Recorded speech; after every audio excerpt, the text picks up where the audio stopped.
Gente, uma boa Já, tarde novamente. Sejam todos muito bem-vindos a mais um evento nosso, né, do Empreenduca Conecta, Mais Mulheres Empodera. Hoje para conversar sobre precificação, mas de uma forma muito leve, né? Trabalhar essa relação da proposta de valor, trabalhar essa relação de como que a gente pode, né, precificar o nosso produto, nosso serviço, principalmente quando a gente fala de empreendedor, né? Eu acho que esse é um dos grandes desafios. Em todas as falas que a gente tem trazido empreendedores, esse é um ponto que eles sempre colocam desse desafio. Poxa, eu faço meu produto? Eu trabalho, né? Nós tivemos aí o caso da Lola falando sobre, né, o processo dela de desenvolver o empreendimento dela, de serviços, ela trabalhava, né? Com terapias holísticas, enfim, como que eu vou precificar isso, né? Às vezes as pessoas acham que a gente tem que dar de graça, que a gente tem que fazer num preço mais barato, porque, mas isso, né, não é industrializado. Aí é que está o grande X da questão, né? É um produto muitas vezes artesanal, é o tempo, é a dedicação, são os sonhos, são as metas, enfim, há todo um envolvimento do empreendedor dentro do seu projeto que é diferente de um processo industrial, que é diferente de uma grande indústria, né? E o professor Gustavo, nosso parceiro, nosso professor facilitador do Empreenduca, seja muito bem-vindo, né, a mais um evento nosso. Ele vai vir aqui conversar um pouquinho, trazer um pouquinho das suas experiências como economista, como professor, como estudioso. Então, né, hoje ele é doutorando na área de administração. Enfim, se eu for abrir aqui o currículo dele, vocês vão, né, enfim, nós vamos ficar aqui mais de 5 minutos falando, né, Gu? Mas, enfim, o que eu posso dizer para vocês? Que o Gustavo, o professor Gustavo, é nosso super parceiraço aqui do Mulheres Empodera, é um professor facilitador do projeto, né, da Central Empreenduca, e é um parceiraço realmente que eu considero assim um grande amigo de coração. Por quê? Porque ele tem uma experiência muito bacana e ele traz essas experiências de uma forma que não é aquele economista que fala, né, a fala do economista técnico, que é só matemática, fórmulas, enfim. Ele tem essa parte, mas essa parte não é esse momento aqui agora, e é isso que é o bacana dele. Então, ele vai trazendo essa linguagem sobre a precificação, sobre como que a gente pode, né, trabalhar essa relação do valor do nosso produto, do nosso serviço, de uma forma bem bacana. E aí, na sequência da fala do Gustavo, nós vamos ter a nossa super parceira aqui também, que aceitou o desafio de vir conversar com a gente, a Juliana Pereira, a Ju, do Quintal, que eu conheço também já há um tempinho, né, Ju? Em uma rodada de negócios do Sebrae, a gente se encontrou naquele vucu-vucu de 1 minuto, venda o seu peixe, eu vendendo serviço, a Ju vendendo produto, e assim a gente foi, se conheceu e ali rolou a nossa conexão, e de lá para cá a gente vem, né, estabelecendo algumas ações. Com a pandemia a gente acabou se desvinculando um pouquinho de algumas ações que a gente fazia na escola de negócios, mas reconectamos, né, Ju? E se Deus quiser, se tudo correr bem, a gente vai continuar aqui nesse movimento com Mulheres Empodera, com Empreenduca, enfim. Então, seja muito bem-vinda, Ju. Vou fazer a tua apresentação mais especificamente na hora da tua fala, que eu quero trazer um texto que tu compartilhou comigo, que eu acho muito bacana, que eu acho que isso vai dizer tudo, né, sobre esse teu movimento de empreender. Mas agora, então, eu deixo a palavra com o professor Gustavo. Professor Gustavo, a fala está contigo, fica muito aí à vontade. Pessoal, quem quiser conversar com a gente, quem quiser abrir seu microfone, quem quiser colocar perguntas no chat, fique bem à vontade. É uma roda de conversa, então a gente está aqui realmente para fazer essas conexões acontecerem. Então, fiquem bem à vontade, se alguém quiser se manifestar, pode, né, acionar o bonequinho aqui, levantando a mãozinha. A gente cede ali a oportunidade de, se quiser abrir a câmera, abrir seu áudio, colocar no chat, a gente vai intermediando aí, tá ok? E aí a Ju, logo na sequência, eu te apresento aí, Ju, para tu contar para nós aí um pouquinho dessa tua história linda do Quintal. Tá ok, gente? Então, bom evento a todos. Boa tarde, pessoal. Boa tarde a todos, né? A gente já estava aqui conversando. Devo aqui atentar para a presença da nossa colega de trabalho, professora Fabiana. Seja bem-vinda, professora Fabiana. É uma honra tê-la aqui conosco, né? Juliana também, muito prazer em conhecê-la. A gente já estava trocando uma ideia aqui. Eu falei mais do que deixei de falar, eu admito, mas daqui a pouco eu vou discutir, né? É que professor, como eu falei, a gente começa a falar, vai falando a tarde toda, né? Professora Nath, obrigado pela apresentação. Hoje eu estou aqui mesmo como professor de economia para a gente conversar sobre essa coisa linda aí que é o preço, que na verdade é uma expressão da nossa sociedade, né? Então a gente vai conversar bastante sobre ele. vai entender o que realmente é importante para que a gente defina o nosso preço. Obviamente, a gente vai trabalhar isso de maneira ampla e bem aberta, porque nós podemos ter aqui pessoas que vendem produtos físicos, e aí a gente tem algumas características que a gente vai enaltecer. E a gente pode ter pessoas aqui também que vendem serviços, que aí a gente tem outras características que a gente pode enaltecer. Mas nós temos que entender que quando a gente fala de preço, principalmente nós estamos falando de produto. E esse é o nosso maior desafio, né? Porque o produto tem em si muitas características e que, às vezes, para nós, ele pode ser muito importante enquanto empreendedores, enquanto vendedores, né, do nosso serviço ou do nosso produto, mas ele pode ser para o nosso consumidor nada importante. E isso pode interferir no nosso preço, tá? E aí a gente vai conversar um pouquinho sobre isso aí de maneira mais aberta. Mas vamos lá, deixa eu botar aqui meu material para vocês. A professora Nathalie já me apresentou, já falou que eu sou economista, então acho que agora com o material aí a gente consegue conversar um pouquinho mais atentamente sobre o preço. Então vamos lá. Eu tenho uma provocação aí para vocês. Quando a gente falou aqui da nossa oficina, a oficina foi apresentada para vocês assim: qual é esse o meu preço, né? Preciso também fazer uma organização financeira aí, né? Mas tudo bem, é esse o meu preço? É, tudo bem. Eu acho que é esse o meu preço. Então eu tenho lá o meu produto e eu estou botando um preço X nele. Mas como é que eu vou fazer para ter certeza se esse preço é o correto, se eu não estou cobrando demais ou se eu não estou cobrando de menos? Isso aqui é o mais importante nesse momento. Quando você vende um produto ou um serviço, que você chega e entrega ele para o mercado, ele vai ser recepcionado pelo seu consumidor primeiro pelo preço. Se o seu cliente não lhe conhece, não conhece o seu negócio, não conhece a sua proposta, o primeiro contato que ele vai ter com o seu produto é o preço. E o preço fala muito sobre quem você é, quem é o seu produto e se você vai ou não conseguir permanecer no mercado. Então, vê lá. A gente já conversou aqui sobre desenvolver negócios, a gente já conversou aqui sobre a importância das plataformas digitais para o seu negócio na semana passada, e agora a gente está conversando sobre preço. Vocês estão percebendo que a gente está fazendo uma jornada, literalmente, né? Eu tenho um negócio, eu conseguia anunciar esse meu negócio e ele chegou aos olhos do meu consumidor. E agora? Como é que eu precifico ele? E essa é uma pergunta que a gente tem feito para muitos empreendedores. E aí, você acha que seu preço está correto? E muitos empreendedores têm dito que não sabem se o seu preço está correto. Mas eles não sabem por quê? Porque eles não compreendem a noção real do valor que eles estão entregando no seu produto. E sabe o que é mais legal? O que realmente importa no seu produto não é o preço, é o valor. Tudo bem? Tudo bem até aí? Então tá. Eu vou colocar aqui para vocês agora uma perguntinha, tá? Aqui na nossa votação. E eu quero que vocês me digam se vocês sabem o que é valor, tá?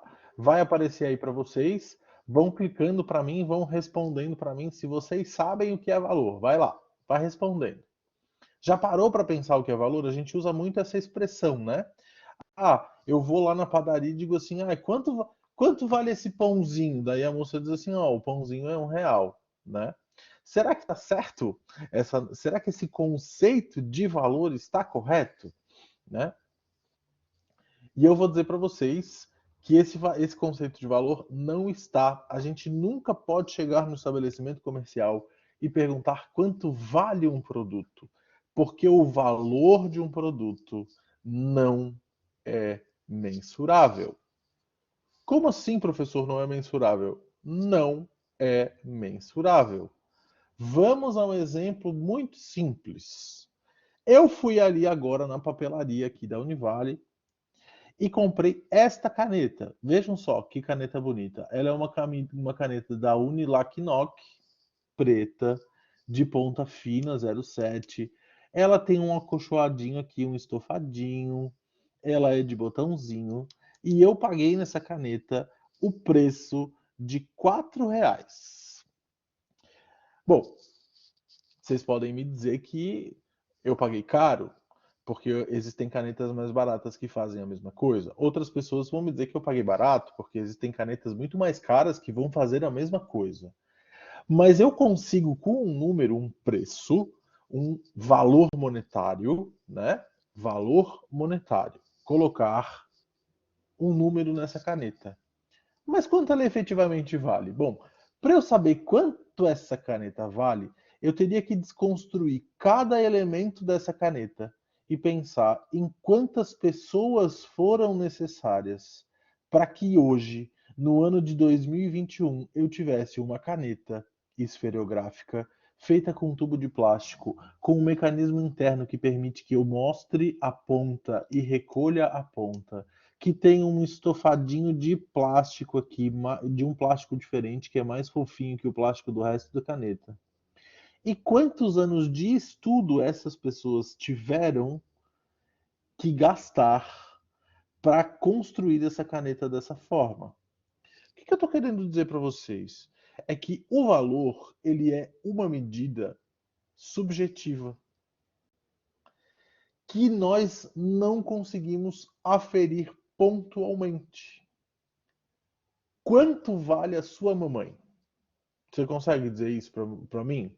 Todo mundo aqui tem o hábito de dizer assim: a minha mãe vale muito, a minha mãe é uma mulher de valor, o meu pai é um homem de valor. Mas a gente consegue botar um preço no pai e na mãe da gente? Não, a gente não consegue. Eu, pelo menos na minha mãe, eu não consigo botar um preço. Eu digo assim: meu Deus, mãe, quanto é que é o teu preço? Não, minha mãe não tem preço, a minha mãe tem muito valor para ter preço. E é isso, tá? Quando a gente fala de valor, a gente fala de uma medida subjetiva, que é uma medida percebida pelas pessoas. Ó, 10 pessoas dizem que sabem o que é preço e 6 pessoas dizem que não. Tem gente aí que não respondeu, muito provavelmente está lá no celular, né? Eu vou fechar aqui, mas vocês podem continuar respondendo, depois a gente dá o valor total, dá o quanto deu a nossa pesquisa aí, tá? Então, olha só, o valor é uma medida subjetiva, ou seja, aquilo que vale muito para o professor Gustavo pode valer muito pouco para a Juliana e muito pouco para a professora Nathalie. E não tem problema, porque o valor é uma questão de necessidade. Se nós temos necessidades para um determinado produto ou serviço, ele pode ser muito valioso para nós.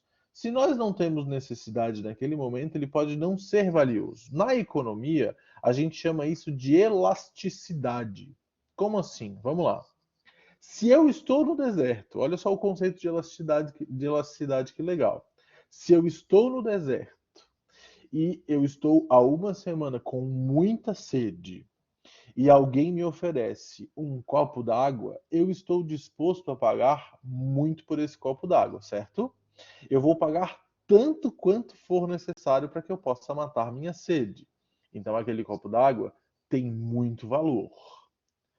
Mas se eu morar num lugar que tem água em abundância, por exemplo, se eu morar numa cidade que tem fontes de águas termais e que eu consigo em cada esquina abrir a torneira e beber quantos copos de água eu quiser, muito provavelmente nessa cidade a água terá um preço muito baixo e as pessoas não darão tanto valor para essa água.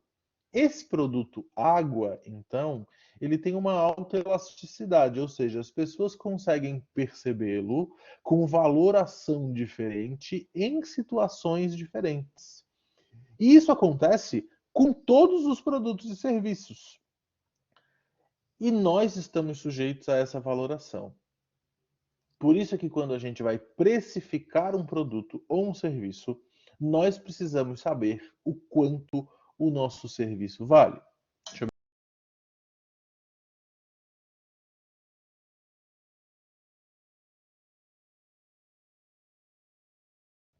Então vamos lá. E aí a gente chega aqui nessa frasezinha bem interessante. O valor precisa ser percebido. Se eu não consigo perceber o valor do produto e eu não consigo perceber o valor do serviço, eu não vou estar disposto a pagar por ele, independente do preço que ele tiver. É por isso que muitos empreendedores chegam lá com o seu negócio, com o seu produto muito bem estruturado no mercado, e o mercado simplesmente rejeita o seu produto e serviço. Porque as pessoas não conseguem perceber utilidade, que é uma outra palavra que é para a gente falar de valor aqui, né? Então, olha só, vamos lá. Isso é a grande dificuldade, o empreendedor fazer entender o valor. Gente, eu sou um bom cozinheiro. Aí eu vou lá e faço na minha casa um brownie de chocolate. Escolho o melhor chocolate, escolho os melhores produtos. Faço lá uma bandejona de brownie, corto, embalo eles individualmente e saio para vender. Se eu botar o preço desse brownie 300% daquilo que eu gastei para fazer, ou seja, 3 vezes mais aquilo que eu gastei para fazer esse brownie, as pessoas, sem conhecer o meu produto, sem entender que ele é bom, sem entender que os produtos que eu usei foram de primeira qualidade, não vão pagar esse preço por ele. Porque o valor é percebido, entende? Então eu preciso criar artifícios e estratégias para fazer com que as pessoas percebam o meu valor. E daí a ciência vem para cá e ensina para a gente algumas técnicas, que é o marketing. Não é o nosso objetivo aqui. Mas a comunicação sobre o meu produto faz com que as pessoas percebam um pouquinho melhor o valor que ele tem. Mas se nós, como empreendedores, não estivermos dispostos a igualar o valor com o preço, que a gente já vai falar como é que a gente calcula esse negócio, a gente não vai conseguir nunca cobrar tanto quanto a gente acha que merece pelo produto ou serviço que a gente está vendendo, né? E isso é muito importante a gente saber. Eu tenho um valor para o meu produto que precisa ser percebido pelo meu cliente para que eu possa cobrar o preço que é justo para mim. Beleza? Aqui a Ju está dizendo assim no chat: você tem que encontrar o seu cliente ideal para entenderem melhor o valor do seu produto. Exatamente. Aqui a gente fala, Ju, né, da persona, né? Aqui na academia a gente fala isso. A gente tem que desenhar a nossa persona. A nossa persona é o nosso cliente padrão, né? Mas há a possibilidade de eu conseguir fazer com que o meu produto seja percebido como um produto de alto valor e por isso com bom preço por todos os clientes? Claro que sim, existem várias formas de eu fazer isso, né? E uma delas é a percepção de que eu preciso comunicar bem o meu produto. Tá, vamos lá. Se eu não comunicar bem o meu produto, o que, que vai acontecer? Eu vou sempre cobrar um preço fora da realidade do que o mercado espera pagar. Lá no final da nossa conversa, a gente vai falar um pouquinho sobre oferta e demanda. E a gente vai tentar entender um pouquinho desse mercado, tá? Então, a ideia aqui é que a gente primeiro saia de um conceito bem básico, que é o conceito de valor, que ele tem uma abrangência muito grande. A gente pode dizer que todas as coisas, sejam elas comerciáveis ou não, têm valor. E existem várias formas da gente compreender esse valor. Como eu falei para vocês, eu medi o valor da caneta por valor trabalho. Quantas horas de trabalho foi necessária para que eu fizesse uma caneta? Muitas horas, muito provavelmente a primeira caneta esferográfica foi muito cara. Mas a partir do momento que a gente já tem aquele conhecimento e que esse conhecimento é repassado, que as indústrias aumentam a sua capacidade de produção, esse valor vai sendo diluído em cada uma das canetas que foram produzidas. E aí a gente encontra aqui essa noção que a Ju falou, uma venda em escala. A gente chama isso de economia de escala, tá? Na economia. A gente acaba dividindo os custos de produção de um produto para vários produtos, né? Então, se eu ligo o forno para fazer uma bandeja de brownie e esse forno vai ficar aquecido por 1 hora, eu posso em 1 hora dividir o custo do gás para fazer várias bandejas de brownie. Então, eu crio uma produção em escala, eu vou dividindo os custos, né? A gente vai falar disso daqui a pouco mais profundamente. Mas a ideia do valor aqui é que nós compreendamos que se nós não dermos para o nosso cliente uma noção de valor, do quanto vale o nosso produto, o nosso sacrifício, o esforço, a ideia de montar e pensar aquilo, e o quanto ele vai receber de valor, ele não vai estar disposto a comprar nunca o nosso produto, tá? Então o valor ele precisa ser percebido. Sabe aquela perguntinha que você diz assim, ok, vou comprar essa caneta, o que ela vai me dar em troca? Às vezes a gente nem tem condição de ler isso em lugar nenhum, né? Mas a gente sabe que se comprar uma caneta esferográfica de ponta fina, a escrita tem que ser leve, muito provavelmente a letra vai sair mais bonita. Se ela tiver o acolchoadinho, a gente vai ter mais conforto na hora de escrever. Tudo isso são características de valor que o cliente está recebendo por comprar aquela caneta. E essas características elas vão impactar diretamente no preço do nosso produto, tá? Pessoal, olha só, a gente tem aqui agora 14 pessoas dizendo que sabem o que é valor e 8 pessoas dizendo que não sabem o que é valor. Espero que essas 8 pessoas estejam entendendo aí o que é valor, né? Mas o valor é isso, o valor ele é percebido pelo cliente, tá? E ele vai impactar diretamente no nosso preço. Então vamos lá. Onde esse valor vai ser percebido? Então, ele vai ser percebido aqui, no produto. Por produto, como a gente já falou, a gente está falando de produto e serviço. Então, os produtos e os serviços, que é algo que a gente está vendendo, eles têm basicamente três funções: a função prática, a função estética e a função simbólica. Tudo bem?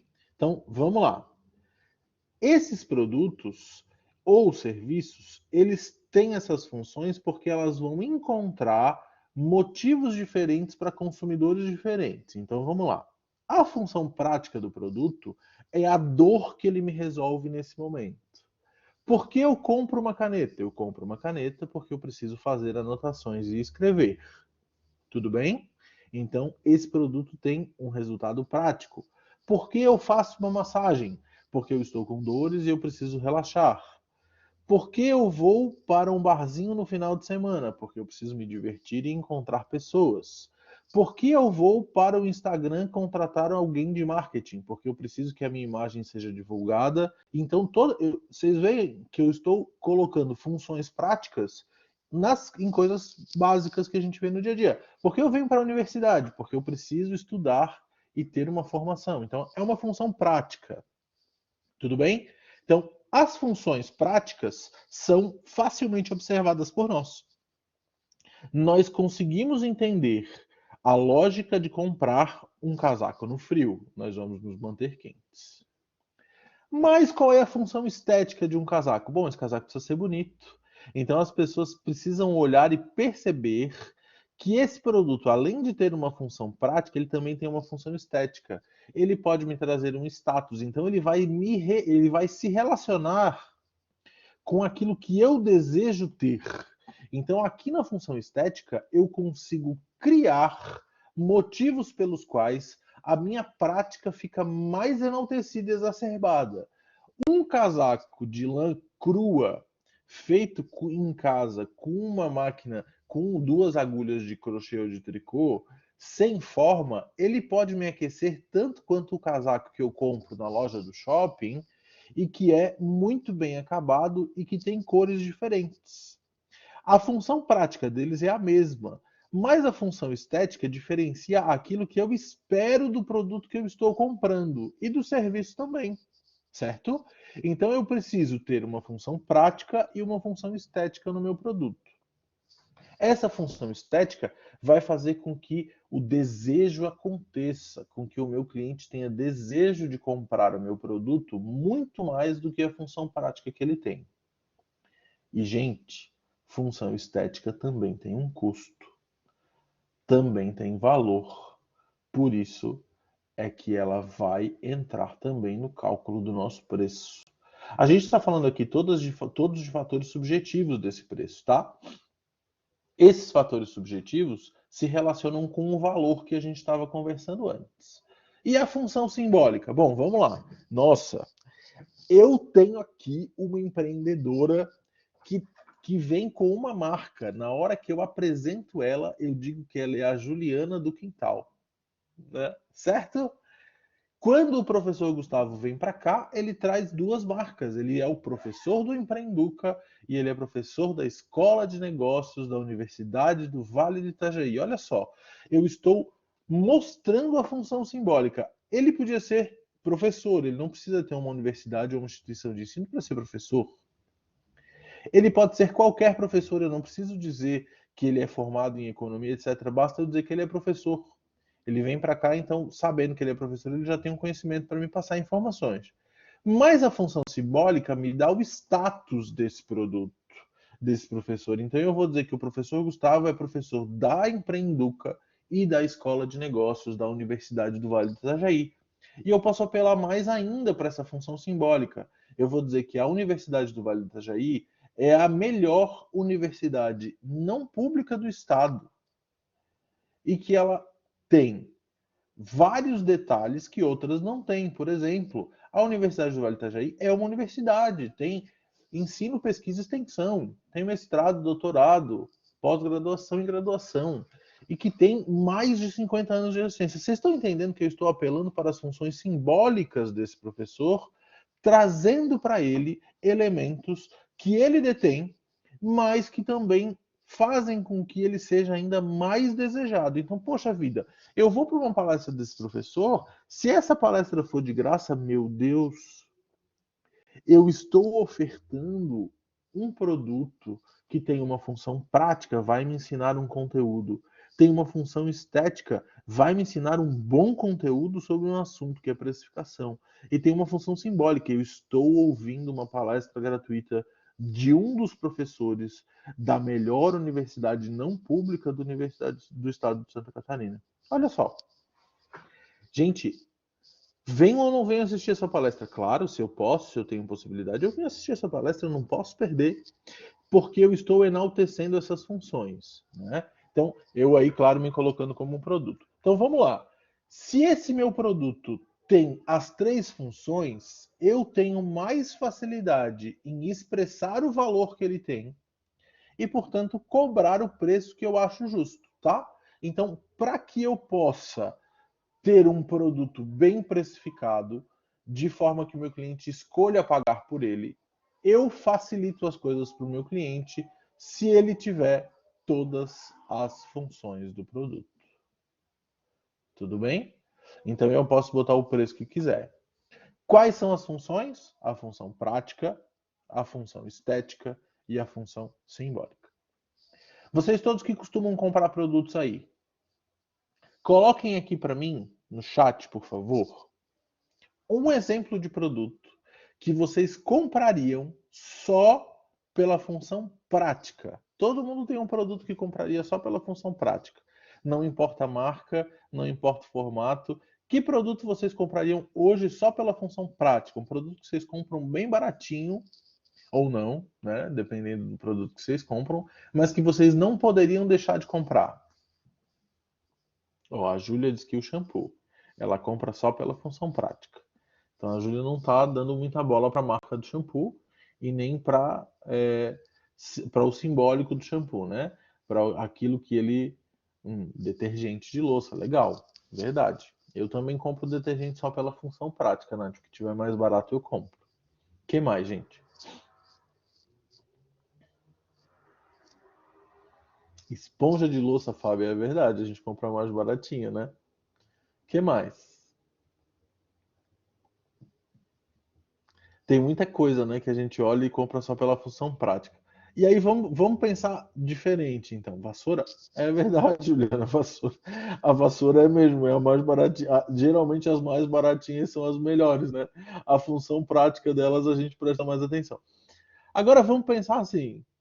Vamos pensar em produtos que tenham a função prática e a gente compra também pela prática, claro, mas compra a função prática, mas pela função estética também. Ou seja, nós também estamos interessados naquilo que é dito pelo produto, que é dito do produto, né? Porque é prático, mas eu compro porque é mais bonitinho. Vamos tirar a roupa e o sapato daí, né? Vamos lá. Que produtos que vocês acham? Que compra mais pela estética? Vamos tirar os sapatos da jogada, senão fica muito fácil. Senão a mulherada ia dizer assim: sapato. Se bem que o sapato também dá para comprar pelo simbólico, né?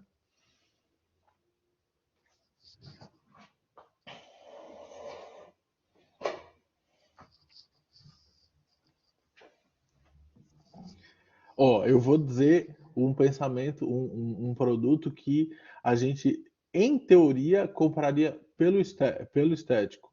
Alô, pode ser. No meu caso, almofadas. E ela compra pelo estético. Almofadas pode ser.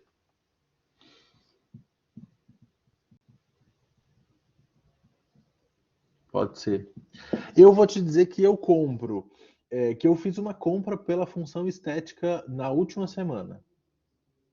Eu comprei, não sei se vocês sabem, mas eu gosto muito de tecnologia, né? E eu fui comprar um ring light para dar aula, que agora me mudei aqui para Itajaí, e aí eu precisava de um ring light, que aqui o meu apartamento tem uns pontos bem escuros, principalmente onde eu botei minha mesa lá, é bem escuro. E aí eu fui comprar um ring light. Eu podia ter comprado um abajur, bem simplesinho, naquelas lojas de tudo 10, que eu ligaria na parede, botaria lá um papel manteiga em volta e ele faria uma função prática, certo? Tem vários tutoriais sobre isso aí na internet. Você vai lá, compra um abajur, bota um papel manteiga, você cria uma barreira para não passar toda a luz e você tem um ring light bem legal. Mas assim, pô, que coisa feia! Eu vou botar esse abajur com papel manteiga na minha frente para dar aula, eu não vou nem conseguir dar aula com esse negócio. Daí fui lá numa lojinha de tecnologia e comprei um ring light. O ring light, ele é uma coisa prática, eu preciso iluminar o meu ambiente para poder dar aula. E ele também tem uma função estética, ele é bonitinho, ele não é feio. Mas ele não tem uma função simbólica. Como assim? Ninguém vai estar preocupado com a marca do meu ring light, certo? Então, a marca do ring light pouco me importa que ele seja funcional, que ele resolva o meu problema e que ele seja minimamente bonitinho para que eu ponha lá no meu lugar e não ache o meu espaço feio. Mas a marca dele não me importa. Quando eu tenho a função prática, a função estética, ou seja, o meu produto cura minha dor, o meu produto é bonitinho, é confortável aos meus olhos e eu tenho a função simbólica, eu tenho a tríade do valor. Então, um exemplo de um produto com uma função, com as três funções, é o automóvel. A gente podia andar de Fusca, todo mundo aí, o Fusca lá de 1930. Ele tem uma função prática que é me ajudar na locomoção, ele me leva para lá e para cá. Hoje ele não tem mais função estética. Tem gente que gosta de carro antigo, então tudo bem, o Fusca teria uma função estética para eles muito legal. Mas pode ser um Fusca todo enferrujado, não tem problema. Desde que ele tenha uma função prática, ele me levaria para onde eu quero. Mas eu não quero mais. Eu quero um carro que seja prático, que me leve para os lugares que eu quero. Ele tem que ser bonitinho, por isso é que as pessoas trocam de carro de tempo em tempo, porque quando o carro vai ficando velho e feio, a gente quer trocar. E ele também tem uma função simbólica. Quanto mais chique, fina a marca do meu carro, melhor, né? Aí a gente vai lá comprar um aparelho celular, vou dar o meu exemplo, né? Comprei um aparelho celular, a Mari falou ali, a Juliana falou ali do celular, e ela tem razão. A gente precisa de um celular que fale, que mande mensagens, né? E aí a gente quer uma função estética, o celular tem que ser bonitinho. Mas aí o celular vai também dar um status pra gente, né? E aí a gente compra o iPhone e diz que não, status não, para quê? Isso é mentira, é porque a qualidade é melhor, o sistema operacional é melhor. É mentira, gente, a gente está se enganando, né? A gente compra também porque a gente sabe do status, senão a gente não compraria. Eu mesmo comprei, tá aqui, ó, eu tenho um iPhone. E eu comprei sabendo que eu estava atrás dos três adjetivos. Eu queria status, eu queria estética e eu queria funcionalidade. E eles maestralmente lidam bem com essas três coisas. Então eles nos oferecem muito valor, portanto eles podem cobrar muito pelo iPhone. Não é verdade? Não é isso, a gente chega numa loja da Apple para comprar um iPhone e os preços são muito diferentes das outras lojas, das outras marcas de celulares. Por quê? Porque eles vendem isso muito bem. Eles vendem a estética, eles vendem a prática e eles vendem o simbólico muito bem, tá? Então aqui a Juliana falou tudo que a gente precisava saber sobre essas funções do produto. Se eu estou vendendo um produto ou um serviço e no meu produto eu consigo dizer exatamente quais são as funções práticas, e elas têm que ser boas funções práticas. Eu não posso hoje entregar um produto de alto valor aquisitivo alto valor monetário, de alto preço, com poucas funções práticas. Eu consigo comer um cachorro-quente em qualquer lugar, mas eu consigo comer um cachorro-quente com os temperos ideais, com os toppings ideais, etc., num lugar que tem uma excelente função prática. Então, esse cara, ele, por ser o melhor em resolver o meu problema, que é a fome, ele com certeza me cobra mais por isso. Se esse produto for feio, eu não posso cobrar pela estética, mas se ele for bonito, apresentável e eu puder botar foto para botar no Instagram, eu consigo cobrar mais ainda por ele. Aí eu passo pela gourmetização do meu produto. Vocês estão entendendo? E aí, se ele for simbólico ainda, se conseguir fazer uma marca super, super legal, super nova, super importante, que vai dar para as pessoas status, que vai atrair as pessoas certas, bonitas, cheirosas, as pessoas que estão atrás de pagar o meu ticket alto, eu consigo cobrar ainda mais por esse meu produto, porque além de tudo eu passo simbólico para essas pessoas, aquilo que é intangível, que a gente não pode nem mensurar, que é a possibilidade de encontrar outras pessoas bonitas, outras pessoas inteligentes, de alto poder aquisitivo. Então eu tenho ali um perfil. Veja só, pensando nessas três funções, eu consigo dizer que o meu produto tem alto valor. Gente, tem negócios que você vai e que a função prática dos produtos é baixíssima. A função estética é ótima, mas a função simbólica é muito grande. E as pessoas consomem só pelo simbólico. Vocês querem um exemplo disso aqui no Brasil? É o café da Starbucks. Quem não teve a oportunidade de tomar ainda, busque tomar. Você vai ver que às vezes o café pingado na padaria tem muito mais sabor e te mata muito mais a vontade de tomar café do que aquele café da Starbucks. Mas ficou tão famosa a marca que eles se sustentam pelo simbólico, né? Então a Mari Godoy diz assim, a nossa parceira aí: oi Mari, tudo bom? Você já estava aí, não tinha dado oi para você ainda. A Mari diz assim: um bom branding de marca retrata muito o valor agregado que você vende, exatamente. A gente chama isso de valor agregado. Vou explicar por que que a gente chama isso de valor agregado, né?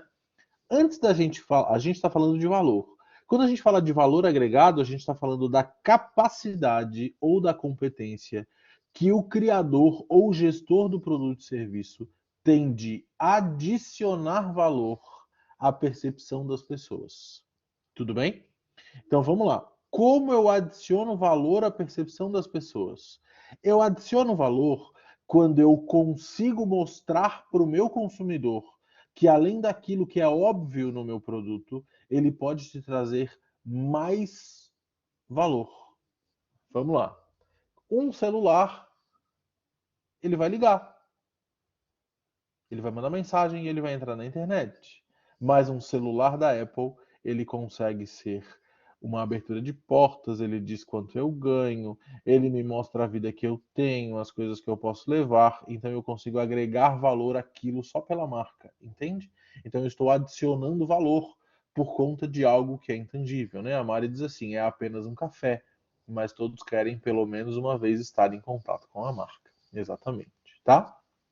Então, é isso que a gente chama do simbólico, né? Nós criamos a simbologia e queremos, obviamente, que isso tenha um custo.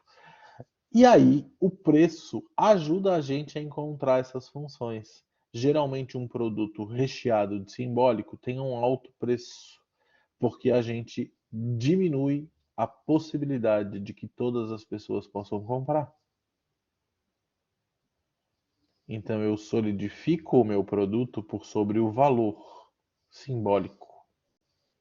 Se ele é muito caro, poucas pessoas compram, portanto, você precisa ser rico para comprar. Eu tenho uma medida de exclusividade, né? A gente tem muitos produtos assim hoje que são muito caros porque eles querem ser exclusivos, eles querem realmente chegar em uma parcela muito pequena da população, né?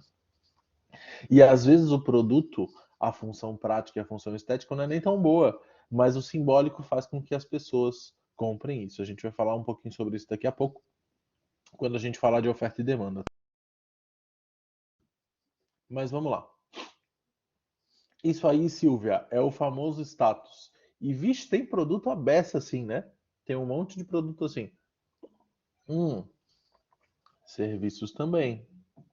Se a gente for falar de restaurantes, a gente consegue aqui rapidamente, obviamente eu não vou falar, mas a gente consegue rapidamente falar de vários restaurantes que se posicionam pelo famoso status, pelo valor simbólico, pelo lugar em que eles estão, pelo tipo de comida que eles oferecem. E às vezes a comida não é nem tão boa, mas eles cobram caríssimo por conta de outras coisas, né?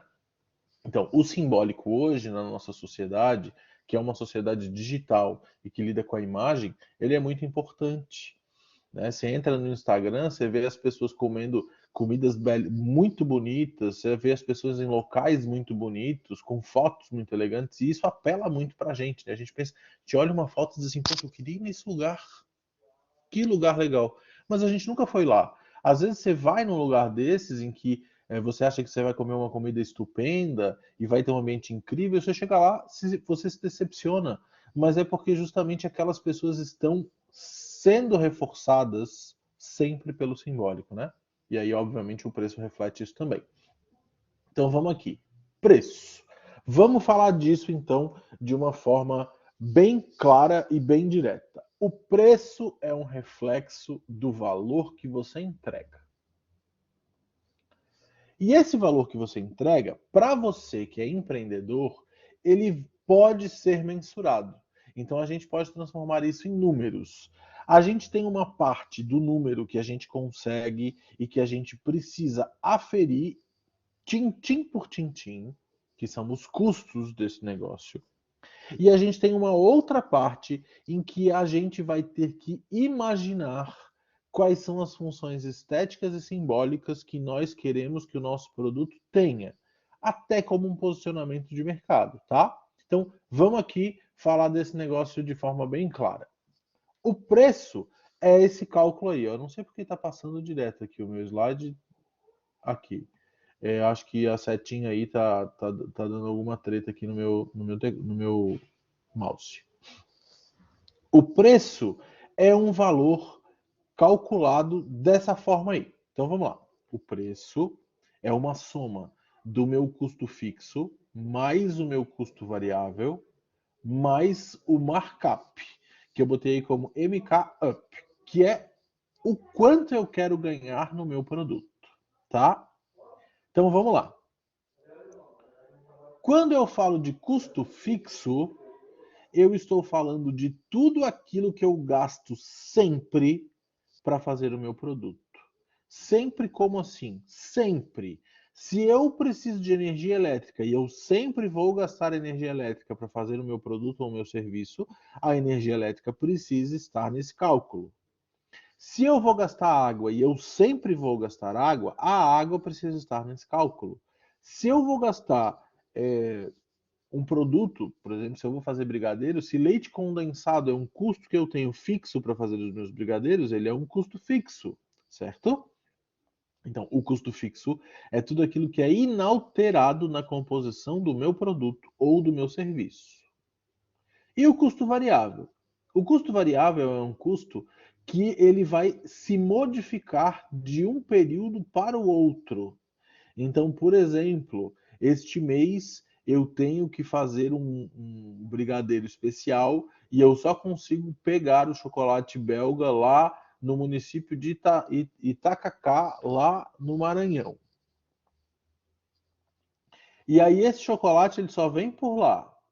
E desse mês para o mês que vem, o combustível que eu comprei para chegar lá nesse município, ele mudou de preço.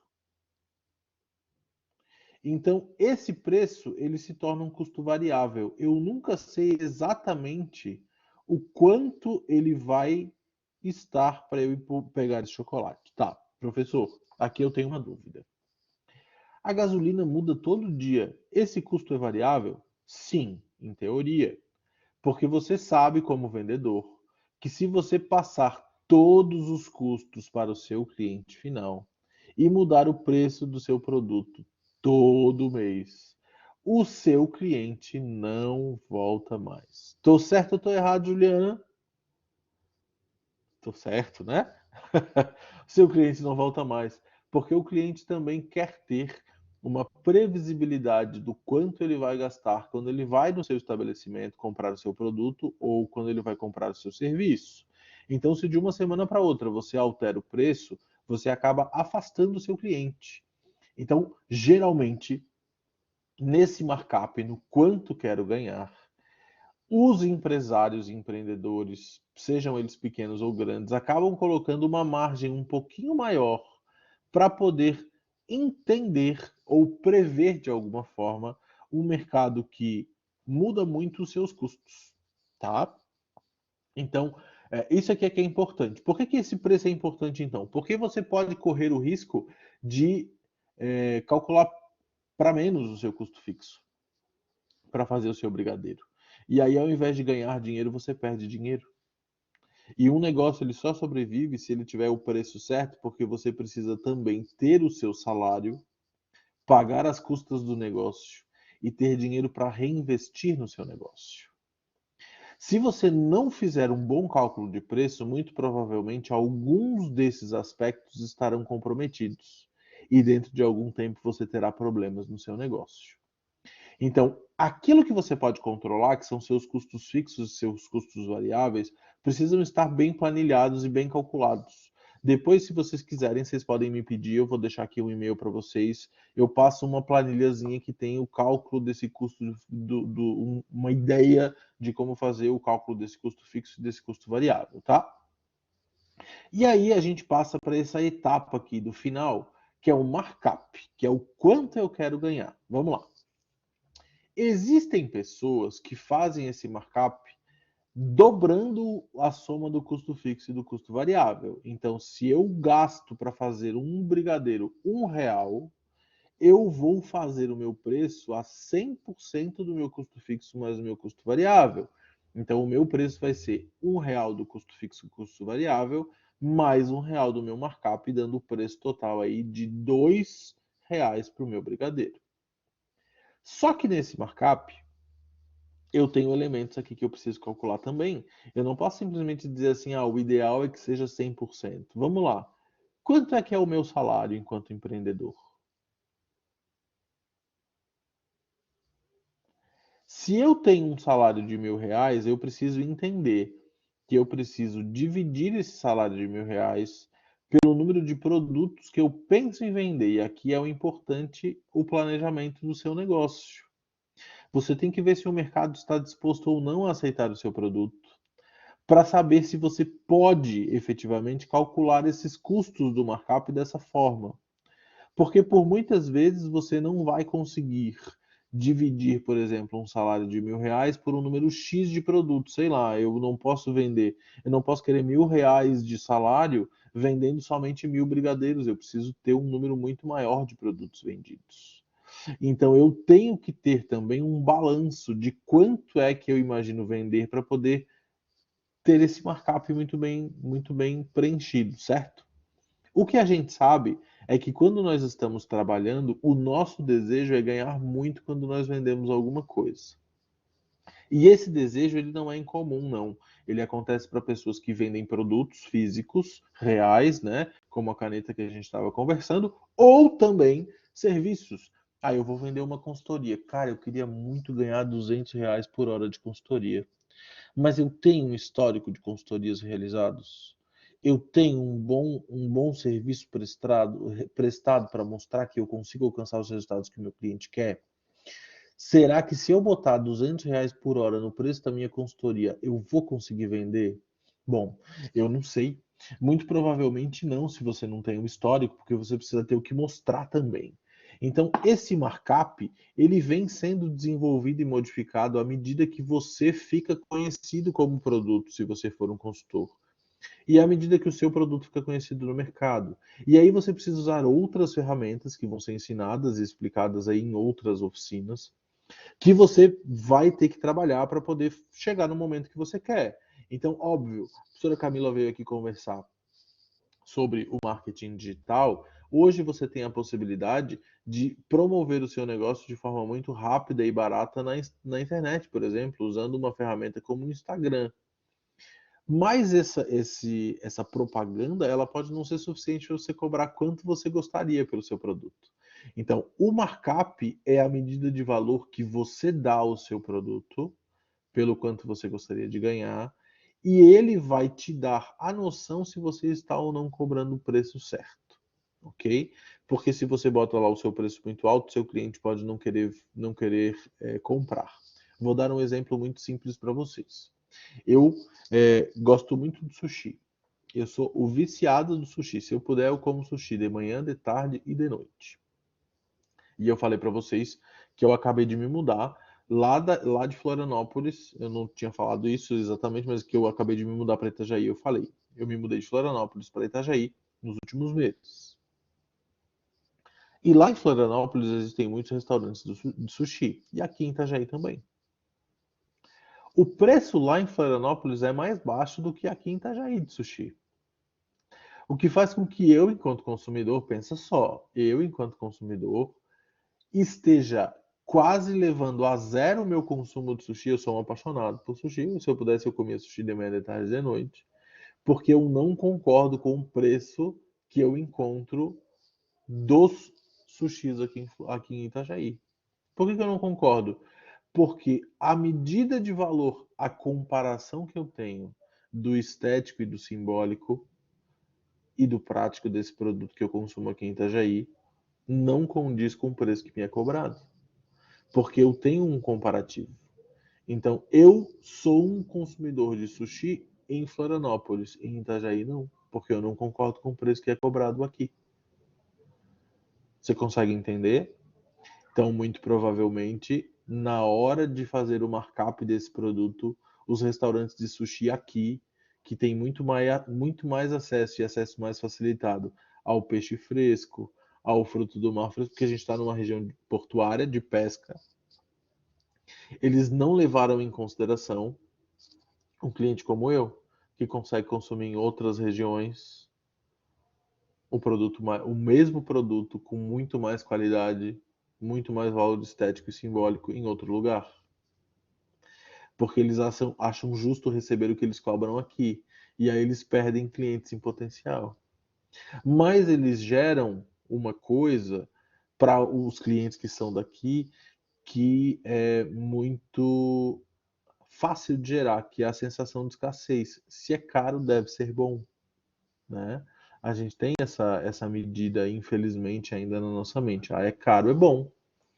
Então as pessoas vêm para cá dizendo assim, nossa, eu passei por isso também, consumi. Nossa, é caro, então deve ser muito bom. Daí eu fui lá para o restaurante de sushi na Praia Brava e pedi lá o sushi e comi o sushi e me decepcionei amargamente. Porque o simbólico é muito bom, mas o prático e o estético não. Vocês estão entendendo como isso é importante? Então, esse markup, que é o quanto eles querem ganhar por eles se posicionarem de uma forma, ele não sustenta esse produto por muito tempo. Pelo menos não para clientes que sabem o que procuram. Então, essas medidas, elas são bem subjetivas, tá? E elas compõem o nosso preço. Aqui no markup, né? Vou apontar aqui nessa sominha aqui, tá? Então, aqui eu tenho o custo fixo, tudo aquilo que eu gasto fixamente para produzir o meu produto todo mês, mais o meu custo variável, tudo aquilo que pode ter variações mês a mês para que eu possa produzir meu produto, mais aquilo que eu quero ganhar, quanto eu desejo ganhar com esse produto. E aí eu chego no mercado. Porque essa é a pergunta, essa é a minha grande pergunta. Qual é o valor que eu estou entregando? Se o meu valor for muito alto, meu produto tiver excelentes funções práticas, estéticas e simbólicas, parabéns, você consegue cobrar um alto preço pelo seu produto. Se você tem algumas dessas funções que não estão adequadas àquilo que o seu cliente espera, porque você não pode ser o julgador disso também. Veja, você vende um produto, você tem que se adequar ao mercado. E aí a gente chega nessa escala aqui, e aí a gente encerra aqui a nossa conversa e eu fico aberto para pergunta, tá? Daí a gente vai conversar bastante sobre isso aí, depois que a Ju fizer a apresentação dela. O mercado, ele é uma balança, ele é exatamente igual a essa pedrinha aí, equilibrada na outra pedrinha, certo?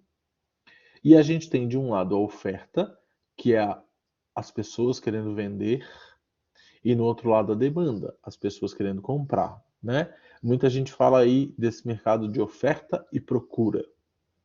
Quando a gente fala de oferta, eu, como vendedor, posso vender o que eu quiser.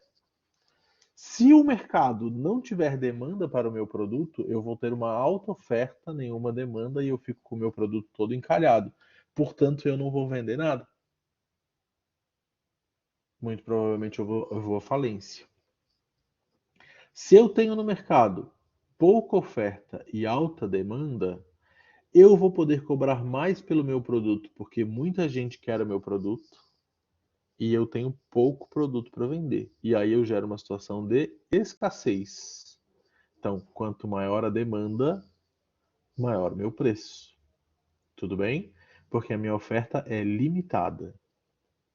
Qual é o ideal para que eu tenha um negócio perene no mercado? É que eu tenha um equilíbrio de mercado. Eu possa ofertar tanto quanto as pessoas querem comprar. E aí, nesse momento, a teoria econômica diz que a gente encontrou o preço de equilíbrio, que é o preço em que eu continuo vendendo eternamente o meu produto e as pessoas continuam comprando eternamente o meu produto. Para que isso aconteça, eu tenho que ter um produto forte em funções práticas, forte em função estética, forte em função simbólica, que é vendido a um preço justo no mercado concorrencial, em que os meus clientes percebem todas essas funções e ainda assim têm necessidade do meu produto. É fácil? Não. Por isso eu trouxe aí as pedrinhas equilibradas. Vocês podem ver que todas essas pedrinhas aí são diferentes, mas elas encontraram um equilíbrio. E é isso que é ser empreendedor.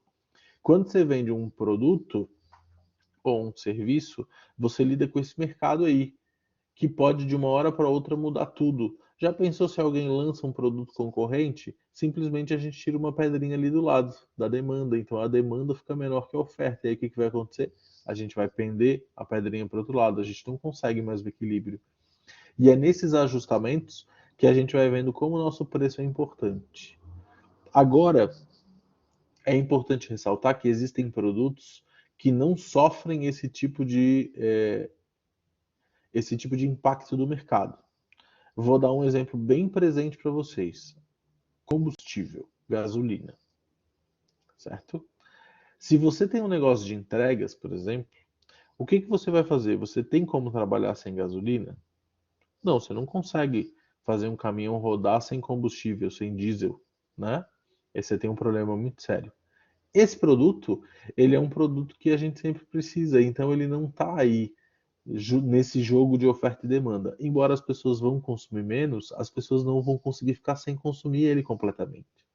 Então, muito provavelmente, como a gente é dependente desse produto, ele nunca vai parar de ser vendido. Então, o cara ali do posto de gasolina, aqui do Universitário e de outros postos aqui de Itajaí, da região, esses caras não vão ficar nunca sem vender produto, porque as pessoas precisam andar de carros, precisam andar de ônibus, alimentos precisam ser transportados, então eles continuarão vendendo. Mas se você vende um produto que não é de primeira necessidade, com certeza você está nesse jogo aí da oferta e da demanda. Beleza? Então era isso, fico aberto para perguntas. Para o final, eu acho que a gente tem bastante pano para manga aí para conversar desse assunto, né? Mas posição para perguntas aí depois. Fica à Com vontade. certeza. Obrigado. Não sei se obrigada, professor, foi ótimo, né? Antes de colocares ali a fotinho, né, do equilíbrio ali das pedras, eu fiquei pensando, bom, a mágica não, né? Não é mágica, mas o ponto é o equilíbrio, então tudo tem que ter o equilíbrio. Tá? Então, viram o quanto é importante a gente saber qual é o nosso valor, né? Porque é ele que vai ditar a regra do jogo, é ele que vai ajustar essa percepção. Ótima explicação ali, ó, a Luana colocou. Bom, pessoal, se alguém quiser se manifestar aqui, é o momento. Ó, a Ju também colocou muito claro, né? E é muito bacana que a gente consegue, por meio das explicações do professor Gustavo, compreender muita coisa dessa roda da vida, né? Dessa roda da economia que a gente vivencia diariamente, né? Muito legal. Ó, a Mari também colocou, obrigada, muito esclarecedor. Bom, agora que as nossas empreendedoras estão se manifestando aqui, agora é o momento de eu chamar, então, a Ju já para a nossa roda de conversa. Pode ser, professor Gustavo? E aí, assim, ó, pessoal, se alguém tiver pergunta, a gente já vai fazendo aqui um bem bolado junto com a Ju, já vai vendo, né? Enfim, o caso e o que o professor Gustavo está falando, porque daí a gente já começa aqui a observar essa percepção da vida real, como diziam os alunos, vida real, é isso aí. Então, para apresentar a Ju, se você já quiser abrir a sua câmera aí, eu vou usar, gente, eu vou abrir, né, essa apresentação da Ju com um texto que ela me mandou. Então, eu vou fazer a vez dela, tá? Então, vejam aqui as aspas, eu estou usando a voz da Ju aqui. Me chamo Juliana e, junto com meus pais e meu marido, criamos no ano de 2016, 2017, a do Quintal, que tem o propósito de fabricar temperos sem conservantes e sem glutamato para tornar o momento na cozinha descomplicado, saboroso e saudável. Nossa primeira receita foi criada por minha mãe durante a minha infância, pois o desejo dela era não usar mais os temperos prontos com o glutamato e tantas outras químicas. A partir desta receita, criamos todas as outras, sempre com muita dedicação, carinho e cuidado. Essa é a nossa empreendedora da tarde de hoje do Mulheres Empodera, do Empreenduca Conecta. Ju, a tarde está contigo. Fica bem à vontade para contar para nós um pouquinho da tua história, da vivência com a marca do Quintal, com essa criação dessa marca linda. Beijo, muito obrigada já antecipadamente pela tua presença aqui. A tarde é toda sua. Obrigada, Nath. Obrigada mesmo. Obrigada pelo convite. Agradeço a oportunidade. Estão me ouvindo bem? A minha internet está oscilando um pouco, tá? Então, pode ser que em algum momento ela dê uma travada. Mas é basicamente isso, assim. A marca foi criada em 2016, logo que eu tive meu filho, né? Ele nasceu em 2015. E eu trabalhava numa grande empresa aqui na cidade e tinha um cargo de gestão, um bom cargo, e aí eu saí de licença maternidade e a empresa decidiu que eu não voltasse. Foi muito difícil, assim, né? Quando eu recebi a resposta de que, não, a gente prefere que você não volte. Foi bem no momento que teve a crise aqui do porto e tudo mais, né?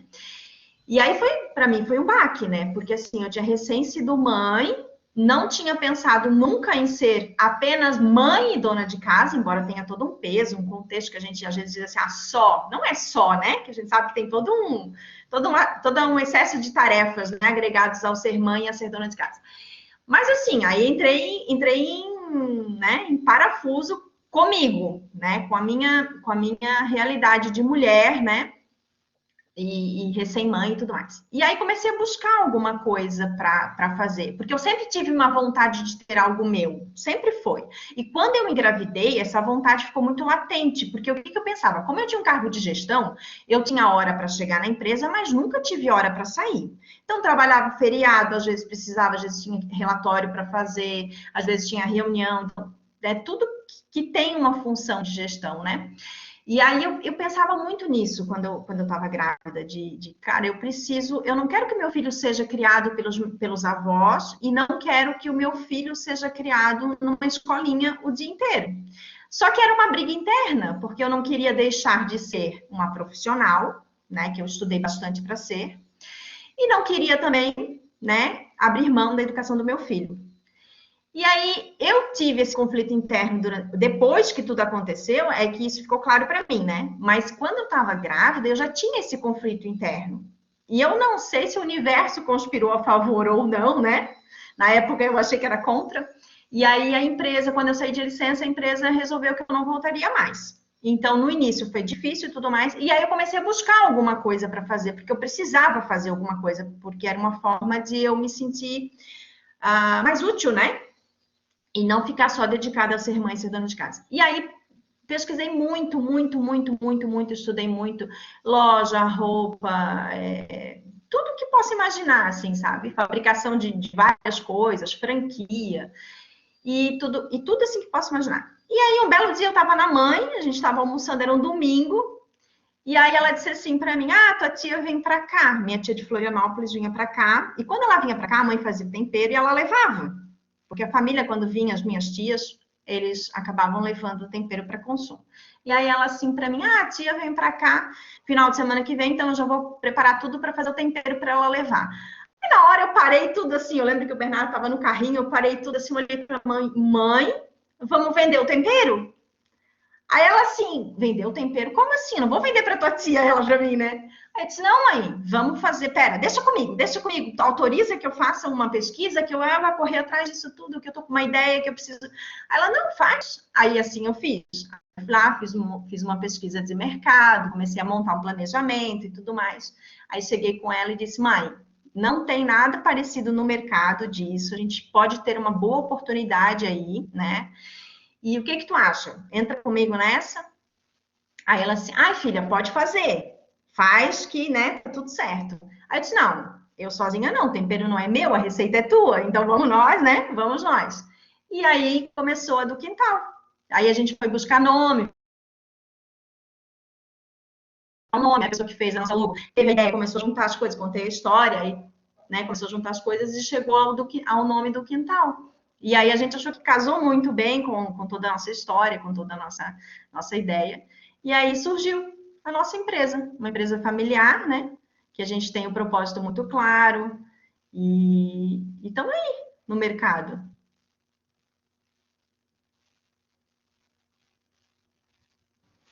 Ju, deixa eu abrir meu áudio. Tinha esquecido de ligar aqui o meu microfone. Antes da gente começar, a gente estava conversando aqui com os participantes e a Luana, que está aqui na nossa roda de conversa, ela colocou assim, ó, eu tô com a minha bebê de 4 meses aqui. E a gente até brincou, opa, essa já está começando a entender já aqui, né? Já com a gente no Mulheres Empodera. E aí tu traz essa história. Então, eu acredito que a Luana falou assim, eu vou estar me revezando, tá, prof? Eu vou estar aqui participando e cuidando do bebê. Eu disse, perfeito, a Luana colocou isso mesmo. Então, assim, ó, esse foi o start, né, Ju? Esse foi a pontinha desse iceberg maravilhoso que vocês construíram. Agora, conta um pouquinho para nós, assim, ó, desses desafios. Bom, teve a ideia, teve o apoio, que isso é muito importante, né? O apoio da família, da mãe. Eu sei que depois veio, né, marido, todo mundo. Então, conta um pouquinho mais para a gente, assim, ó, depois desse start, né, que vocês... Então, beleza, vamos começar. Começou a fazer pesquisa, começou a levantar, né, toda a questão de marca, de... O que aconteceu a partir dali, então, Ju? Conta para a gente um pouquinho mais. Muita coisa, né? Muita coisa, porque empreender é um desafio diário, né? Todos os dias você tem alguma coisa para transpor, alguma coisa para acrescentar, alguma coisa para aprender, né? Não são só desafios, não são desafios só no sentido ruim da palavra, mas são desafios diários no sentido mesmo de aprender, de querer ser melhor, de poder, né? Além dos desafios também, né, que não são tão bons. Mas aí, depois da pesquisa toda que a gente decidiu fazer, a princípio iniciamos eu, a minha mãe, que não trabalhava fora, né? Minha mãe sempre foi dona de casa, e meu pai aposentado. Então, começamos assim. Começou eu e os meus pais. Aí, a minha mãe mora numa casa muito grande, num terreno de 50 metros de fundos. É um terreno bem grande, uma casa bem grande. Inclusive, hoje a gente brinca, porque são só os dois em casa. E o segundo piso da casa dela, ela estava terminando. E aí a gente, cara, como é que a gente vai montar do quintal, né? O que a gente... Vamos alugar? Mas um aluguel, a gente sempre pensa assim, um aluguel, cara, um custo, né? Um custo fixo, aquela coisa toda, né, professor? Então, assim, pesa, né, no bolso, ainda mais uma empresa pequena que a gente estava montando, o dinheiro estava contado, estava curto. Aí eu lembro que a gente subiu, e aí eu disse assim, mãe, olha só que grande que é isso aqui, daria para fazer a nossa fábrica aqui. Aí, e ela estava recém montando o quarto dela no piso superior. Então, tinha montado a cama, assim, na parede já, tinha feito uma cama diferente, e tinha o painel da cama já tinha sido montado. E aí ela disse, mas meu Deus, meu quarto está acabando de ser montado, não tá... Mãe, olha só que legal, a gente não precisa pagar aluguel, isso aqui. Aí comecei a fazer, né, uma conversa com ela, vendeu vendeu a minha ideia para ela. E aí foi assim, ela decidiu abrir mão desse segundo piso da casa dela, e hoje a empresa é no segundo piso da casa da minha mãe. Então, assim, é toda separada, tudo, né, tudo direito, a gente tem alvará sanitário, tem alvará de funcionamento, tudo certinho, mas é no piso superior. Então, ela não tem mais o piso superior, ela só tem o piso térreo da casa. E aí, eu lembro que quando a gente começou, esse painel da cama dela virou a minha mesa de escritório. Então, assim, a gente foi transformando as coisas para poder trabalhar, né, para poder fazer. Então, aí a gente criou, e a do quintal ficou lá no segundo piso da casa dos meus pais, e é lá até hoje, né? E aí a gente passou, acho que foi 1 ano e meio. Aí depois o meu marido veio trabalhar com a gente. Aí ele assumiu toda a parte comercial e marketing, a parte de internet e tudo mais, de divulgação, é ele que faz, né? E os meus pais produziam já quando a gente começou e continuam produzindo. Então, a gente automatiza o que a gente consegue automatizar, né? A gente usa alho fresco, então a gente tem uma máquina que descasca o alho, a gente tem um cooler que faz a parte de triturar o alho, né? Tem um mexedor. Então, a gente tem a automatização dos processos e o pai e a mãe que fazem toda essa gestão do processo de produção, né? E aí o pai faz a rotulagem, a mãe fica mais na produção em si, na receita em si, né?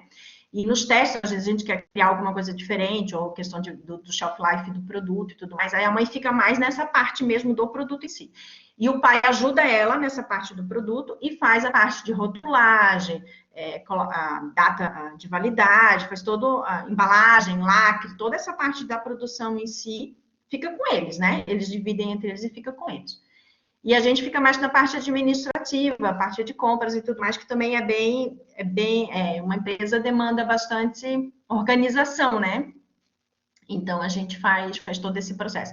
A parte mais burocrática fica comigo, e a parte mais humanizada, digamos assim, fica com o meu marido, que ele tem mais esse perfil, assim.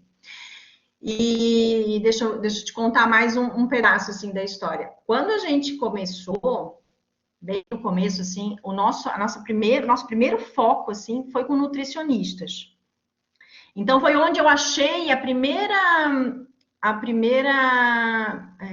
não vou dizer persona, porque elas não são diretamente a minha persona, mas elas são um meio de chegar à minha persona. Então, no início, bem no início, assim, tanto que a primeira vez que eu expus o produto foi numa feira de nutrição ali em Balneário. Então, elas foram um intermédio. E aí eu comecei a pesquisar sobre e cheguei até elas. E fui chegando, sabe? Aí eu ia em uma aqui, aí essa aqui indicava para outra, aí eu ia na outra, e assim eu ia indo de grãozinho em grãozinho, assim, de visita em visita para divulgar o produto. E foi assim que a gente começou a ganhar um pouco mais de visibilidade no mercado, assim. Né? Porque a nossa ideia inicial era vender para a lojista revender o produto, né? Hoje a gente vê que a gente pode trabalhar das duas formas, tanto no nosso e-commerce, quanto tendo loja que revende o produto, né? Então, mas o e-commerce a gente começou mais no ano passado, assim, era mais loja mesmo o nosso foco, né? E aí a gente tá buscando o mercado, assim. Só que essa parte do valor que o professor falou, para a gente tem muito valor no produto. O nosso produto, ele é um produto bonito, ele é um produto esteticamente, né? Bonito.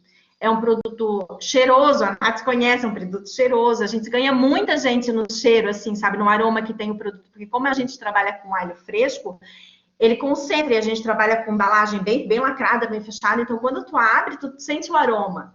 Então, assim, a gente tem todo um processo. Só que essa parte de tu mostrar o valor para o teu cliente final, isso é difícil.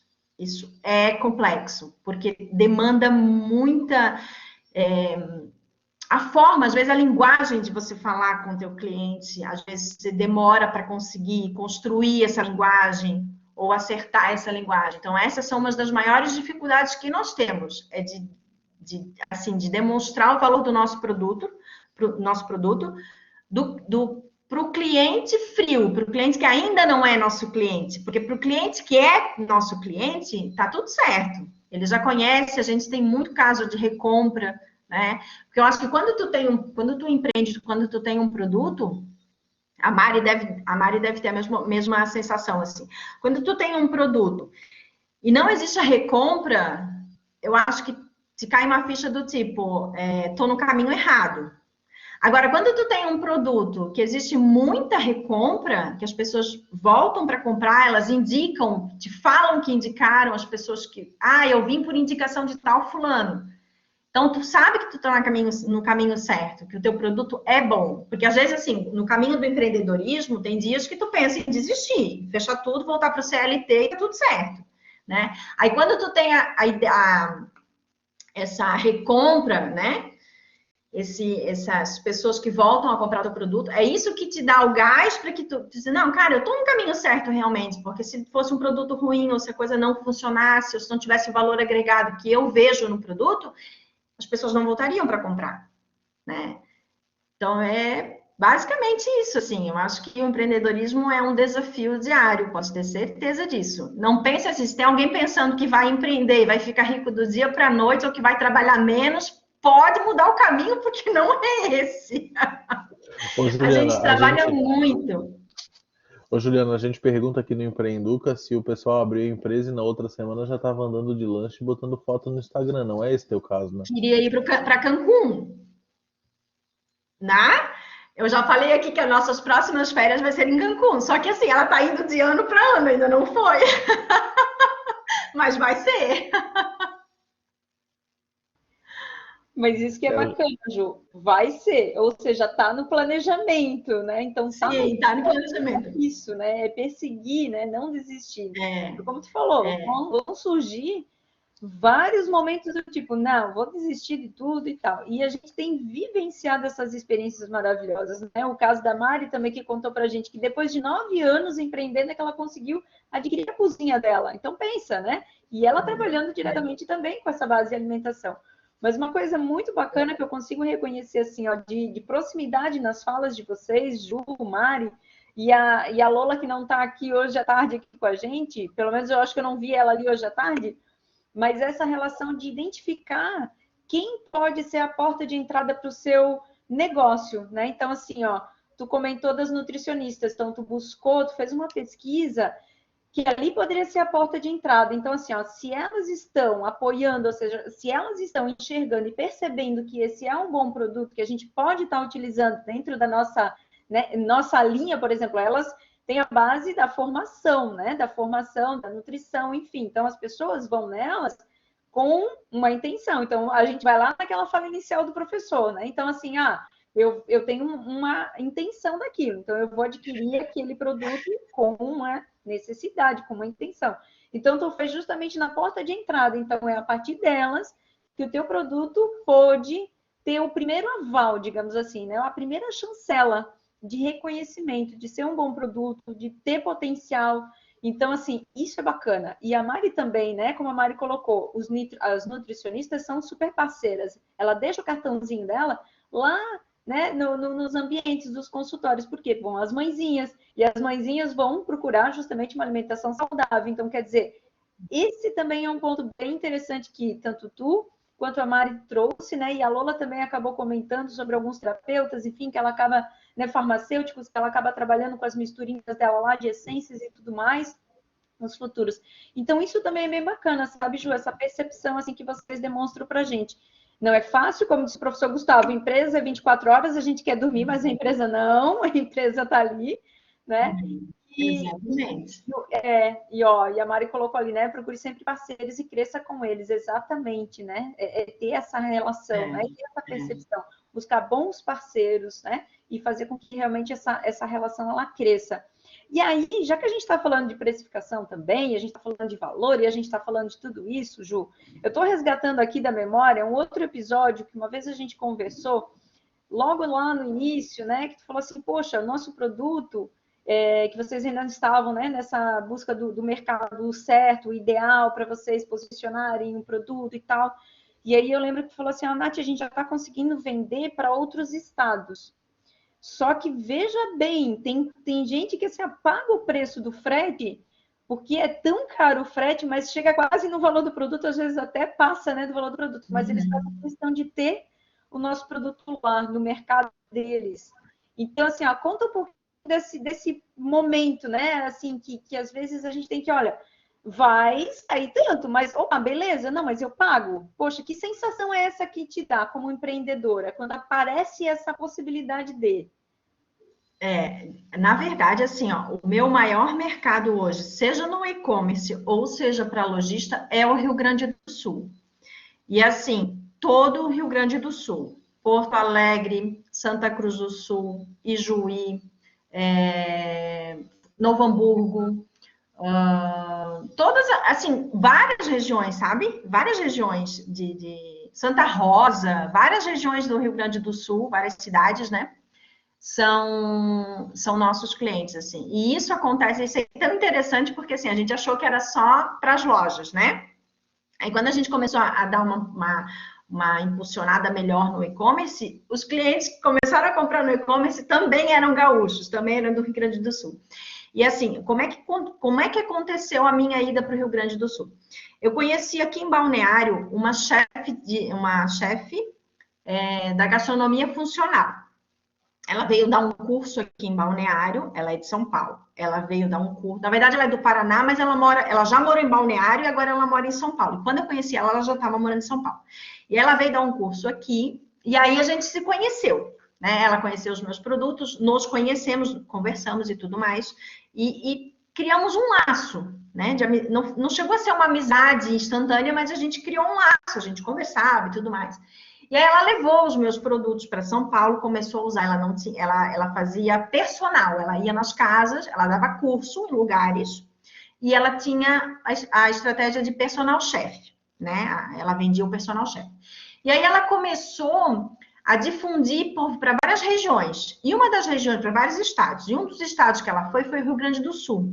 Ela conheceu uma chefe em Porto Alegre, e aí trouxe para a equipe dela de personal chefe. E aí ela acabou apresentando o meu tempero para essa chefe de Porto Alegre. E essa chefe começou a usar os temperos no personal chefe e começou a levar o meu nome, a minha marca para lá. E aí ela tinha um contato bom com uma loja referência em Porto Alegre. E aí apresentou o produto para essa loja. E a loja fez a primeira compra e dali não parou mais.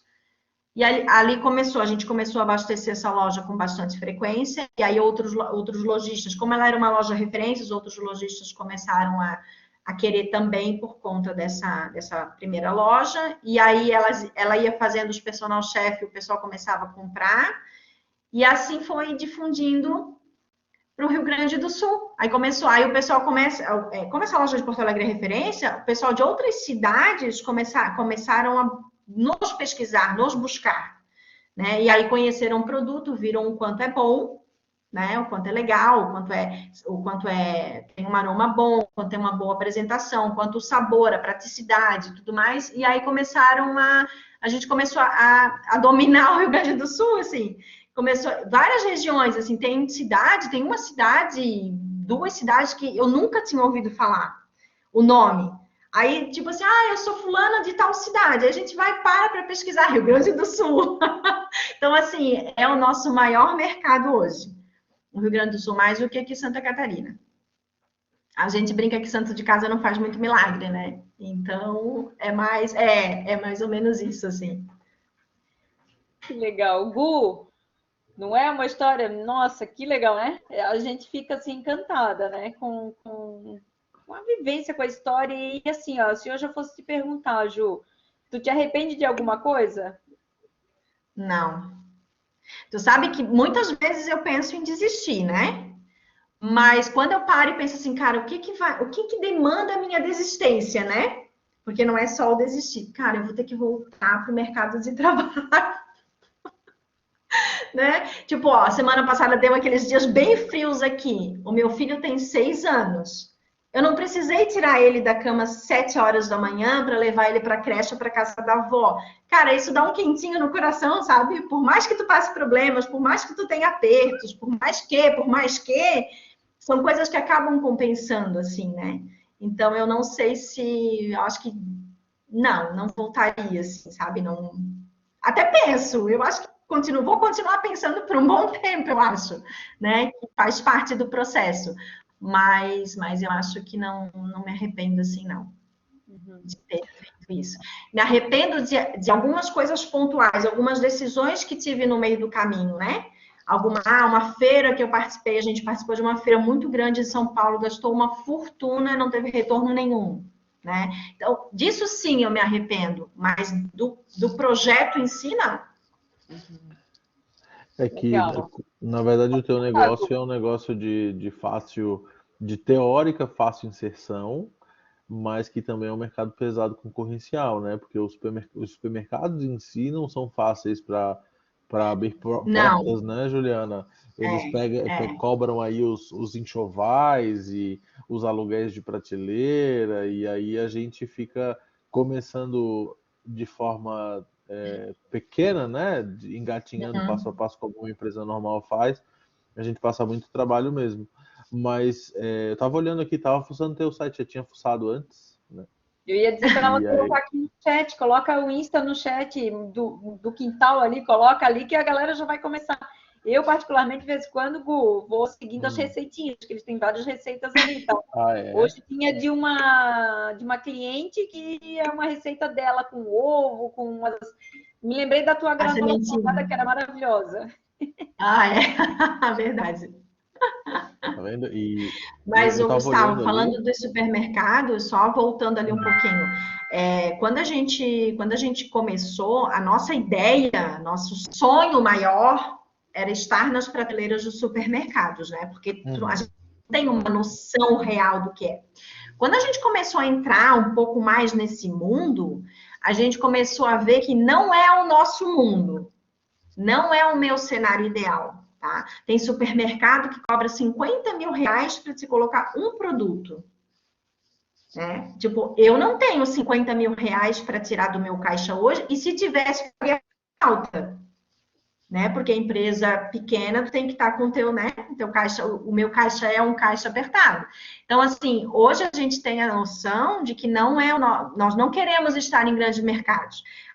O único mercado que a gente tem hoje, que a gente trabalha e que enquanto eles quiserem a gente não sai, é o México aqui de Balneário, porque eles são mães, sabe? A gente põe o produto lá, não tem nada diferente assim, a única coisa que eles pedem é prazo para pagamento, mas não tem nada de enxoval, não teve nada de aluguel de gôndola, não teve nada assim. Mas esse mundo dos supermercados a gente não quer, não. As pessoas, isso é bom falar, né, Ju? Porque as pessoas pensam assim, ai, mas o produto dela é tão bom, por que que não tá no Bistec, no Gelone, no É, Giasse, nas grandes redes, né?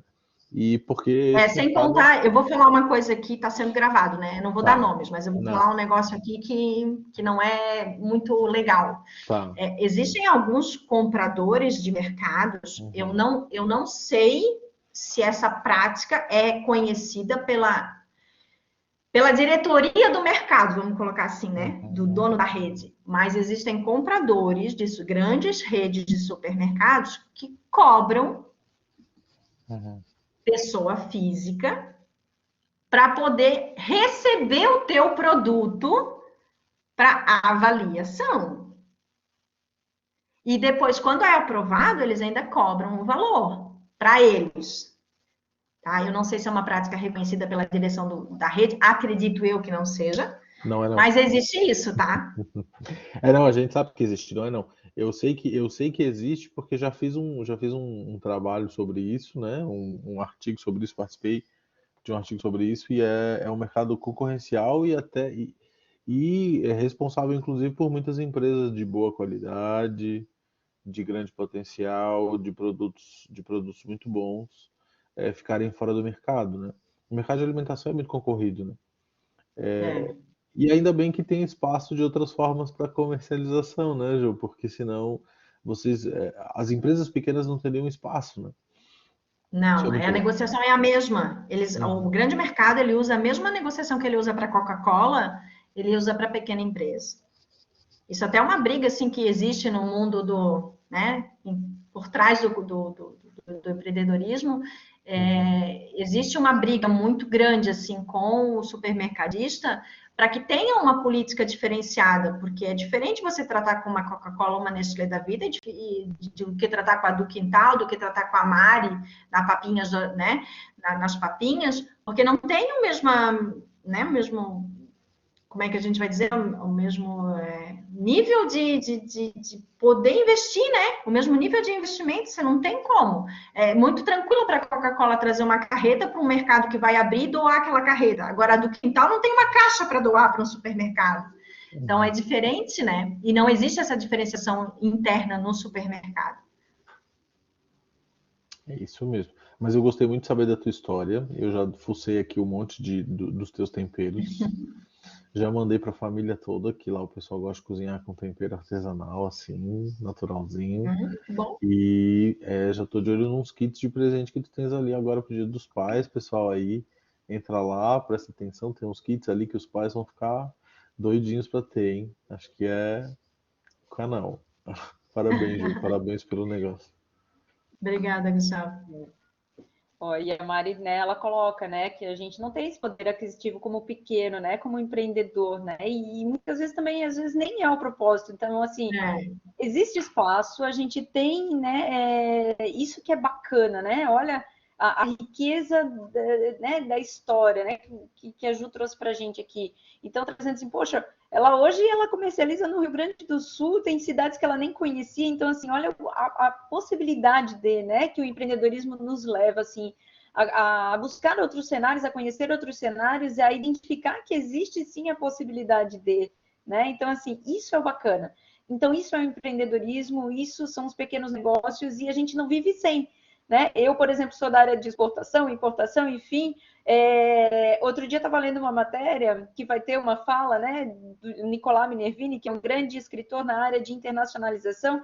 E aí, assim, ó, o Brasil, o que muda o Brasil de 30 anos atrás, aí esse ano, Itália, um grande, né, celeiro de empreendedores, microempreendedores, enfim, aquela história toda que realmente é cultural. Então, assim, a gente também vivencia hoje dentro do Brasil essa relação exponencial quando a gente fala de espaço mesmo, né? Mas há espaço para todos. Então, talvez eu não esteja num supermercado, mas a Ju está em muitos outros lugares que esse supermercado não consegue atingir. E isso que é o bacana, né? Isso que é o legal, que a Mari consegue atingir, né? Esse movimento do empreendedorismo que nos leva aí enfim, a muitas experiências bacanas. Ju, não sei se alguém tem pergunta para fazer para a Ju ou para o professor Gustavo, mas a gente já está aqui no nosso limite do horário, já deu 1h30, já deu 3h35, quer dizer, já passamos ali do nosso horário. A gente vai conversando e quando vê o tempo passa. Oi, professora Sueli. Oi, professora. Muito obrigada, viu? Então, obrigada, gente, prof. Alguma pergunta? Gostaram? Bem legal, né? Encantadora essa história da Ju. Eu também. Sou super, assim, enfim, né? Para falar. Eu adoro os produtos dela, então já vou dizer, se alguém quer ir algum ponto, né? Olha, alguém já experimentou? Sim, eu já. E muitas vezes. Eu já fiz recompra várias e várias vezes. Sou carteirinha, não só da história, mas principalmente dos produtos, né? A minha prova social, né, Nath? Exatamente. E é isso, né, gente? Olha só, mais uma história bacana que a gente pôde trazer no nosso Mulheres Empodera, conectado com a Central de Empreendedorismo, Nego. Então, nossa parceria aqui só cresce, isso é muito bacana quando a gente consegue ter, assim, esses dois grandes projetos da Universidade do Vale do Itajaí. Então, a gente agradece aqui a todos os participantes, professores, a gente hoje tinha alguns professores aqui na plataforma também interessados nessa nossa discussão, as nossas empreendedoras, né, tanto a Ju, que hoje se colocou aqui à disposição para trazer o case dela, a Mari, enfim, e tantas outras, e Luana, vou ficar esperando o teu case também, Luana.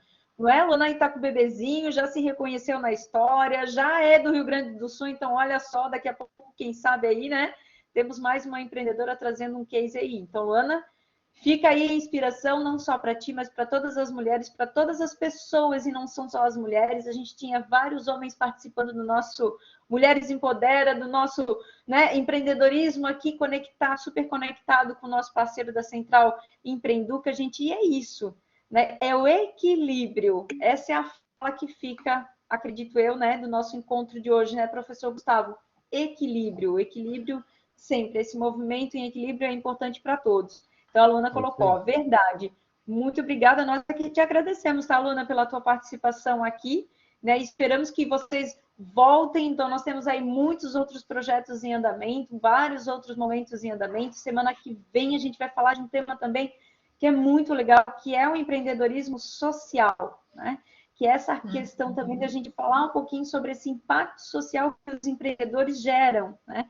Então, olha só, a Ju trouxe a história dela, que começou com tempero de família, né? Que envolveu mãe, que envolveu o pai aposentado, o marido que estava no mercado CLT junto no negócio, e quantas outras pessoas são impactadas, né? E, enfim, e aí a gente sem perceber, quando a gente vê aquele círculo maravilhoso, aquela rede de relacionamentos, aquela rede colaborativa, ela se cria, ela se espalha, né?